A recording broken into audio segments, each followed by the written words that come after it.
रहस्यमयी दुनिया। साल था 1923, जगह मिस्र। काहिरा के एक होटल में एक अमीर ब्रिटिश लॉर्ड तेज बुखार से बुरी तरह तड़प रहे थे। रात के ठीक 1:55 पर उनकी सांसें थम गई और ठीक उसी पल पूरे काहिरा शहर की बत्तियां गुल हो गईं। सब कुछ अंधेरे में डूब गया। ये कहानी शुरू होती है एक 3000 साल पुराने मकबरे से और उस श्राप से जिसके बारे में कहा जाता है कि वो इसके खुलते ही पूरी दुनिया पर छा गया था। इस पूरी कहानी की जड़ में है मकबरे के बाहर मिली एक चेतावनी। उस पर लिखा था, जो कोई भी फेरो की शांति भंग करेगा, मौत उसे अपने तेज पंखों पर बिठाकर ले जाएगी। ये कुछ शब्द देखते ही देखते एक भयानक भविष्यवाणी में तब्दील हो गए। और ये नंबर 22, ये वो आंकड़ा है जो इस पूरे रहस्य को और भी ज्यादा उलझा देता है, क्योंकि मकबरे के खुलने के कुछ ही सालों के अंदर 22 लोगों की मौतें बड़े ही रहस्यमयी तरीके से इससे जुड़ गईं। सोचिए, सिर्फ एक मकबरा और उससे जुड़ी 22 मौतें। क्या ये सब महज एक इत्तेफाक था या फिर एक प्राचीन श्राप अपना काम कर रहा था? चलिए इस कहानी की एक एक परत को खोलते हैं। तो चलिए सीधे इस रहस्य में उतरते हैं और देखते हैं कि कैसे एक पुरातात्विक खोज इतिहास की सबसे बड़ी सनसनी बन गई और कैसे मौत ने एक एक करके उन लोगों को अपना शिकार बनाया जिन्होंने उस मकबरे में दाखिल होने की हिम्मत की थी। सब कुछ बहुत तेजी से हुआ। 1922 में हावर्ड कार्टर और लॉर्ड कार्नवान ने तूतनखामून का सदियों से बंद मकबरा खोला। कुछ ही महीने गुजरे थे कि 1923 में लॉर्ड कार्नवान की एक मामूली से कीड़े के काटने से मौत हो गई। उसी साल मकबरे को देखने आए अमेरिकी फाइनेंसर जॉर्ज जे गोल्ड की भी बुखार से मौत हो गई और फिर ये सिलसिला चलता रहा। 1929 तक कार्नवान के सेक्रेटरी रिचर्ड बेथेल समेत कई और लोगों की भी रहस्यमयी मौतें होती गई और श्राप की कहानी को और भी हवा मिलती गई। लेकिन बात सिर्फ मौतों की नहीं थी, बात थी उन अजीबोगरीब इत्तेफाकों की जो इनके साथ हुए। जैसे जिस पल कार्नवान की मौत हुई, पूरे काहिरा में अंधेरा छा गया। हजारों मील दूर इंग्लैंड में उनकी पालतू डॉग सूजी ने जोर से चीख मारी और दम तोड़ दिया। और सबसे अजीब बात, जब मम्मी की जांच हुई तो उसके गाल पर ठीक उसी जगह एक घाव मिला जहां कार्नवान को कीड़े ने काटा था। अब ये सब देख के भला कौन श्राप की कहानी पर यकीन नहीं करता? अच्छा, अब तक जो भी हमने सुना उससे तो यही लगता है कि भाई श्राप बिल्कुल असली था। लेकिन चलिए अब इस कहानी के दूसरे पहलू पर भी एक नजर डालते हैं और इस किंवदंती के धागे खोलना शुरू करते हैं। लेकिन सवाल अब भी वही है, क्या ये श्राप वाकई में असली था या इसके पीछे कोई और ही कहानी छिपी हुई थी? सबसे पहले बात करते हैं उस चेतावनी की।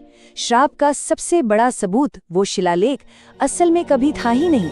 जी हाँ, अखबारों ने ये कहानी छापी कि कार्टर ने उसे अपने मजदूरों से छिपा लिया था। पर सच्चाई ये थी कि एक पत्रकार ने खुदाई टीम के एक सदस्य की बस हल्की सी मुस्कान का गलत मतलब निकालकर ये पूरी कहानी खुद ही गढ़ दी थी।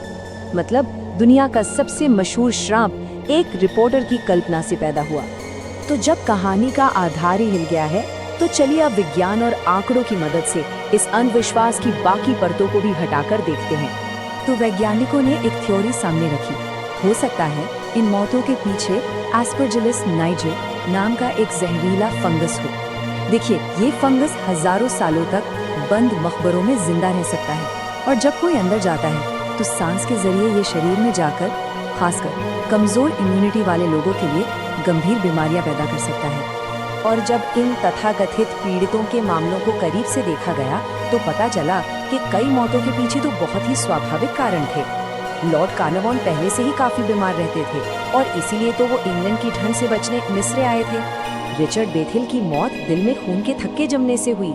मतलब इन मौतों का श्राप से कोई सीधा कनेक्शन ही नहीं था। और आंकड़े क्या कहते हैं? साल 2002 में ब्रिटिश मेडिकल जर्नल ने एक स्टडी की। उन्होंने मकबरे में जाने वालों की उम्र की तुलना उन लोगों से की जो नहीं गए थे और नतीजा, दोनों ग्रुप्स के लोगों की औसत उम्र में कोई खास फर्क नहीं था। श्राप वाले ग्रुप के लोग औसतन 73 इयर्स जिए, जबकि दूसरे ग्रुप वाले 73.5 इयर्स। और वो डरावने इत्तेफाक, उनका क्या? असल में 1920 के दशक में काहिरा में बिजली जाना बहुत आम बात थी और अगर टाइम जोन का हिसाब लगाएं तो कार्नवान की डॉग की मौत उनकी मौत के कई घंटे बाद हुई थी, उसी पल नहीं। मम्मी के गाल पर निशान वाली कहानी वो एक दूसरे अखबार ने फैलाई थी क्योंकि उन्हें खोज की एक्सक्लूसिव कवरेज नहीं मिली थी। और हाँ, उस जमाने में पेनिसिलिन नहीं था, तो एक कीड़े का काटना भी जानलेवा साबित हो सकता था। लेकिन रुकिए, इस श्राप की कहानी का सबसे बड़ा और सबसे मजेदार मोड़ तो अभी बाकी है। अब हम जानेंगे कि श्राप के असली निशाने पर जो लोग थे, असल में उनका क्या हुआ और उस बालक राजा की असली कहानी क्या थी। सच तो ये है कि श्राप की कहानी से कहीं ज्यादा दुखद तो खुद तूतनखामुन की अपनी जिंदगी की कहानी थी। वो कोई शक्तिशाली फेरो नहीं था, बल्कि एक कमजोर बालक राजा था जिसका जन्म ही एक त्रासदी की तरह था। दरअसल तूतनखामुन के माता पिता सगे भाई बहन थे। इस वजह से उसे जन्म से ही कई बीमारियां थी। उसका एक पैर मुड़ा हुआ था, उसे हड्डियों की एक दर्दनाक बीमारी थी और वो बिना छड़ी के सहारे चल भी नहीं पाता था। फिर मलेरिया और दूसरी बीमारियों ने उसे घेर लिया और वो सिर्फ 18 या 19 साल की उम्र में ही मर गया। वो इतना गैर जरूरी राजा था कि उसके बाद के फेरो ने उसका नाम ही इतिहास से मिटा दिया। और शायद यही असली श्राप था, 3000 सालों तक गुमनामी के अंधेरे में खो जाना। तो एक पल के लिए सोचिए, अगर श्राप असली होता तो उसका पहला निशाना कौन होना चाहिए था? जाहिर सी बात है, वो लोग जिन्होंने सबसे पहले मकबरे का दरवाजा खोला। तो चलिए देखते हैं कि उनका क्या हुआ। लेडी एवेलिन, लॉर्ड कार्नवान की बेटी, जो मकबरे में सबसे पहले दाखिल होने वालों में से एक थी, उनकी मौत 78 साल की उम्र में हुई। डगलस डेरी, वो शख्स जिन्होंने मम्मी की ऑटोप्सी की थी, वो 87 साल तक जिए। और वो इंसान जिसने इस पूरे रहस्य से पर्दा उठाया था, जिसने उस मकबरे का दरवाजा दुनिया के लिए खोला था। हावर्ड कार्टर, इस पूरी खोज के हीरो, मकबरा खोलने के 16 साल बाद तक जिंदा रहे। उनकी मौत 64 साल की उम्र में बिल्कुल प्राकृतिक कारणों से हुई। जब भी कोई उनसे श्राप के बारे में सवाल करता, कार्टर का हमेशा एक ही जवाब होता, मैं अभी भी जिंदा हूँ। शायद तूतनखामुन का असली श्राप मरना नहीं बल्कि भुला दिया जाना था, और हावर्ड कार्टर ने उसे उसी श्राप से आजाद करके हमेशा के लिए अमर कर दिया।